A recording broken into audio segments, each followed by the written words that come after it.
बिस्मिल्लाहिर्रहमानिर्रहीम अस्सलाम वालेकुम। मैं अपने मोअज़्ज़ज़ नाज़रीन और प्यारे दोस्तों को मैसा सीक्रेट शेफ़ के किचन में खुश आमदीद कहता हूँ। रेसिपी को शुरू करने से पहले मेरी दुआ है कि अल्लाह ताला आपके रिज़्क़ में कुशादगी और बरकत अता फ़रमाए, आमीन।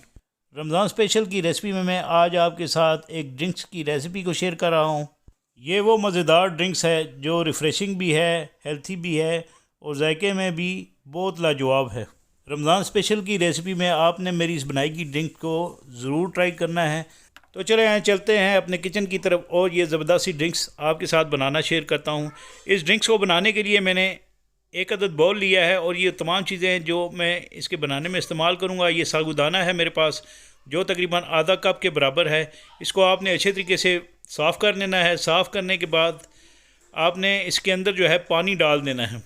मैं इसमें 3 कप के बराबर जो है पानी का इस्तेमाल करूँगा क्योंकि ये साबूदाना जो है वो पानी जज़ब कर लेगा और इसको हमने तकरीबन 15 से 20 मिनट के लिए रख देना है ताकि ये तमाम पानी साबूदाना अच्छे तरीके से जज़ब कर ले और ये फूल जाए। तो यहाँ पर इस तरह आपने इसको मिक्स कर लेना है। इसके बाद आपने इसको प्लेट से कवर करके 10 से 15 मिनट के लिए आपने रख देना है ताकि ये साबूदाना है अच्छे तरीके से फूल जाए। इसके बाद मैं एक पैन लूँगा। इस पैन में मैं 1 कप के बराबर पानी डाल लूँगा क्योंकि मैंने जेली बनानी है। पानी को आपने थोड़ा सा गर्म करना है। जब पानी को जोश आ जाए तो आपने इसको थोड़ा सा ठंडा करके इसके अंदर रूफ़ान जेली का पाउडर डाल देना है। आपने पूरे पैकेट जो है पूरा पैकेट का इस्तेमाल करना है। 1 कप के बराबर पानी होना चाहिए और रूफ़ान जेली जो है का पाउडर जो है वो भी 1 पैकेट ही आपने इसके अंदर डालना है। तो यहाँ पर ये रूफ़ान जेली का पाउडर जो है वो डिज़ोल्व हो चुका है। अब मैं इसको उतार लूँगा। इस तरह एक पैन ले लूँगा और इसमें ये तमाम जेली का जो लिक्विड है आपने इसके अंदर डालना है और इसको 10 से 15 मिनट के लिए आपने फ्रिज के अंदर रख देना है ताकि ये ज़बरदस्त सी जेली बन सके स्ट्रॉबेरी की। तो यहाँ पर ये देखें ये साबूदाना ने तमाम पानी जज़ब कर लिया है। इसके बाद मैंने एक और पैन लेना है। इसमें ये साबूदाना जो है हमने डाल देना है और आपने बर्तन को अच्छे तरीके से साफ़ कर लेना है। इसके बाद मैं इसके अंदर पानी डाल लूँगा मज़ीद 3 से 4 कप और चूल्हे की फ्लेम को ऑन करके मैंने इसको 15 से 20 मिनट तक पकाना है। और ये देखें इसको कुक करते हुए मुझे तकरीबन 8 से 9 मिनट हो चुके हैं।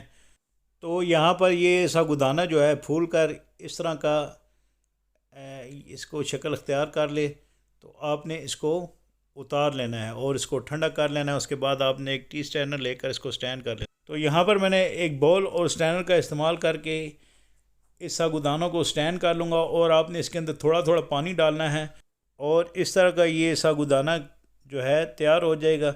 इसके बाद मैं इस साबूदानों को एक बाउल में डाल लूँगा। ये यानी अच्छे तरीके से फूल चुका है। इसके अंदर जो स्टार्च है वो भी निकल चुका है। तो इसके बाद जेली जो हमने रखी हुई थी चिलर में, इसको आपने इस तरह चंक में काट लेना है। नाइफ़ लेनी है और आपने इसके चंक्स बना लेने हैं। अगर आप मेरे चैनल पर नए हैं तो प्लीज़ मेरे चैनल को सब्सक्राइब करें, वीडियो को लाइक करें और अपने फैमिली मेम्बर के साथ मेरी इस बनाई गई रमज़ान मुबारक की स्पेशल रेसिपी को ज़रूर शेयर करें। तो इसके बाद मैं एक बाउल ले लूँगा। बाउल में मैंने तकरीबन फुल फैट क्रीम जो है दूध ले लेना है। ये 1 लीटर के बराबर है और इसी दौरान मैं इसके अंदर 1 कप के बराबर चीनी डाल लूँगा। चीनी डालने के बाद आपने इसको अच्छे तरीके से मिक्स कर लेना है। जब आप इसको मिक्स कर लें तो मैंने इसके अंदर जो है 2 से 3 खाने के चम्मच के बराबर जो है रूह अफ़ज़ा डाल देनी है, जिससे इसके अंदर बहुत ही ज़बरदस्त सा और ख़ूबसूरत सा कलर आएगा। तो इसको भी आपने अच्छे तरीके से इस तरह मिक्स कर लेना है। मिक्स करने के बाद मैंने जो साबूदाना स्टैंड करके रखा हुआ था वो इसके अंदर डाल लूँगा और इसको अच्छे तरीके से मिक्स कर लूँगा। तो ये देखें माशाल्लाह कितनी ज़बरदस्त सी लुक इसकी नज़र आ रही है। तो इसी दौरान मैं इसके अंदर जो जेली है वो डाल दूँगा।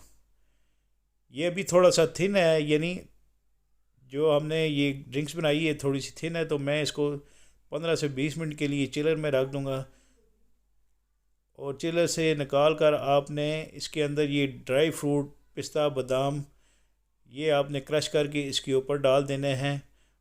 चिलर में रखने से ये देखें ये थोड़ा सा थिक भी हो चुका है और इसका ज़बरदस्त सा टेस्ट भी जो है बन चुका है। तो यहाँ पर मैं इसकी प्रेजेंटेशन कर लूँगा। तो इसके साथ ही मैं अपने मोअज़्ज़ज़ नाज़रीन और प्यारे दोस्तों से इजाज़त चाहता हूँ। अल्लाह ताला आप सबका आमीन। नासिर जज़ाकुमुल्लाह खैर।